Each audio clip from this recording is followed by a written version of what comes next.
MST-CET 2025चे paper सुरू होणार आहे 9 तारखेपासून। तर जे विद्यार्थ्यांना पेपर म्हणजे डेमो देऊन बघायचा असेल तर ते विद्यार्थी मॉक टेस्ट देऊन बघू शकतात।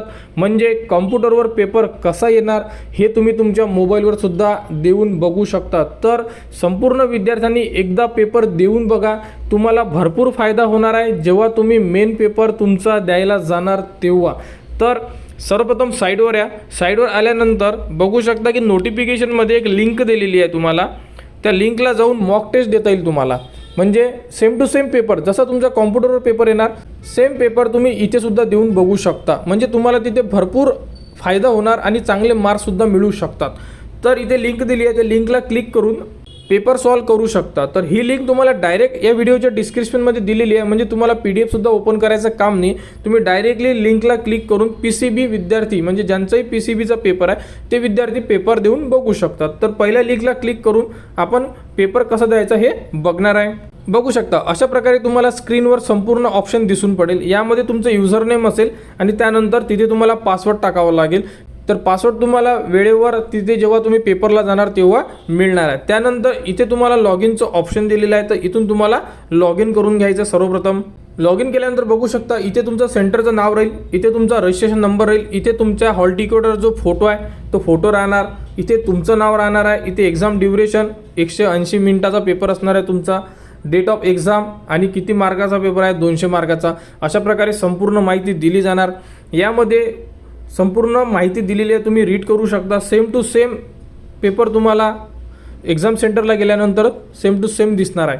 अशा प्रकारे संपूर्ण तुम्ही यामध्ये बघून घ्यायचं की किती मार्क्सचा पेपर असणार आहे, कोणते सब्जेक्ट किती मार्क्सला विचारण्यात येणार आहे। अशा प्रकारे संपूर्ण ऑप्शन बघून घ्यायचे। त्यानंतर इथे एक चेकबॉक्स दिलेला आहे रेड लाईनच्या अगोदर, तिथे तुम्हाला क्लिक करावं लागेल आणि आय एम रेडी टू बिगिनला क्लिक केल्यानंतर तुमचा पेपर हा सुरू होणार आहे। तर हा जो पेपर आहे हा आपण डेमो बघत आहे, म्हणजे डेमो पेपर कसा द्यायचा आणि सेम टू सेम पेपर तिथे तुम्ही जिथे तुमचा पेपर असणार आहे सेंटरला तिथे तुम्ही देऊ शकता।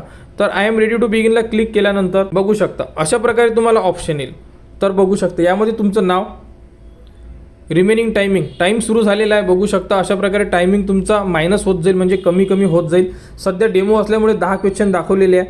त्यानंतर इथे तुम्हाला क्वेश्चन दिलेला आहे आणि खाली ॲन्सर दिलेलं आहे। यामधून तुम्हाला एक जेही तुमचं ॲन्सर द्यायचं असेल ते तुम्ही देऊ शकता आणि त्यानंतर नेक्स्टला क्लिक करा। नेक्स्टला क्लिक केल्यानंतर तुम्ही दिलेलं ॲन्सर इथे जे नंबरिंग आहे हे वाढून जाणार, म्हणजे 1 नंबर। जशा प्रकारे बघू शकता जर 1 नंबरचं ऑप्शन बरोबर आहे आणि नेक्स्ट जर केलं तर बघा सेकंड नंबरचा क्वेश्चन आलेला आहे इथे आणि मी किती क्वेश्चनला ॲन्सर दिलेले आहे तर 1 क्वेश्चन।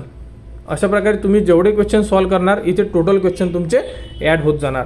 अशा प्रकारे तुम्हाला हा पेपर सॉल्व करायचा। जसं की इथे मी आता एक डेमो म्हणून सेव्ह करून दाखवतो तुम्हाला, बघा तिथे ॲड होत आहे। तर अशा प्रकारे तुम्हाला संपूर्ण पेपर सॉल्व करून बघायचा आहे आणि याचा फायदा असा आहे की तुम्हाला सेम टू सेम पेपर सेंटरवर गेल्यानंतर तुम्हाला येणार, त्यामुळे तुम्हाला फायदा होणार की तुम्हाला तिथे जो टायमिंग आहे तुमचा तो वाचू शकतो।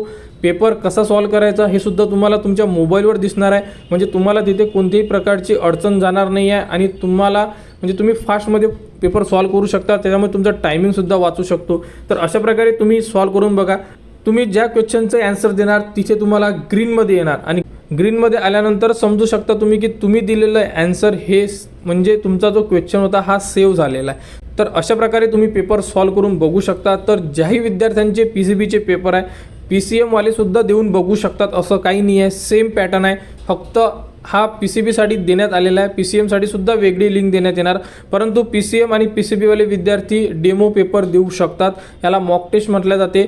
तर तुम्ही तुमच्या मोबाईलवर सुद्धा देऊन बघू शकता। तर म्हणजे जेही विद्यार्थी आहे त्यांनी एकदा तरी देऊन बघा, तुम्हाला भरपूर फायदा होणार।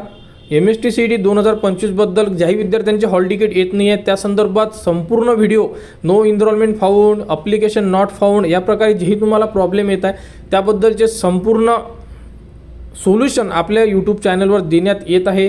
रिझल्टच्या वेळेससुद्धा भरपूर प्रॉब्लेम जातात, ते सुद्धा देण्यात येणार।